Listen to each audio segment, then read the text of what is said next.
नमस्कार मंडळी, तर चला आज मस्त अशी काळ्या मसाल्याची फ्लावर बनवूया।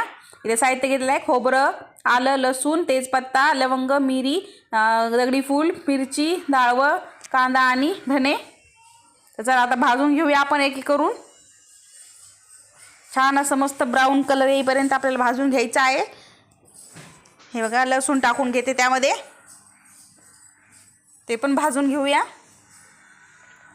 आता फूल भाजून घेऊया, दगडी फूल,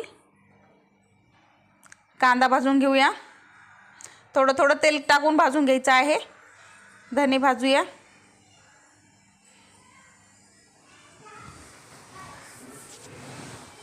डाळवं घेऊया भाजून थोडंसं, मिरच्या मस्त काळपट रंग येईपर्यंत भाजून घ्यायच्या आहेत। तर चला झालेलं आहे आपलं सर्व वाटण भाजून। आता आपण मिक्सरच्या भांड्यामध्ये काढून घेऊया, थोडंसं थंड होऊ दिलं तर मी आता वाटण काढून घेऊया आपण। तर चला झालेलं आहे आपलं वाटण, हे बघा काढून। आता आपण इकडे तेल घेऊया कढईमध्ये, त्यामध्ये टाकूया थोडीशी हळद आणि स्वच्छ धुवून घेतलेली फ्लावर टाकून घ्यायची आहे। याला छान परतून घेतलेलं आहे बघा। आता याच्यात वाटण टाकून घेऊया आपण,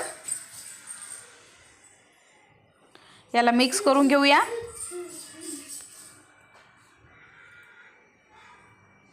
आता यामध्ये आपण पाणी टाकून घेऊया।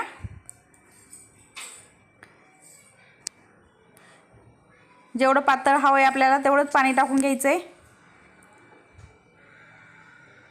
शिजायला पण पाणी लागतं थोडंसं। मीठ टाकून घेऊया चवीनुसार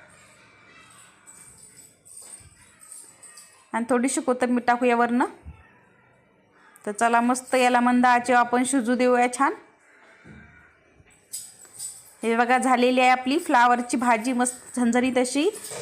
भाकरी बरोबर, भाताबरोबर, कशावर बरोबर पण खाऊ शकता तुम्ही। नक्की ट्राय करा रेसिपी आवडल्यास लाईक करा, शेअर करा, सबस्क्राईब करायला विसरू नका। धन्यवाद।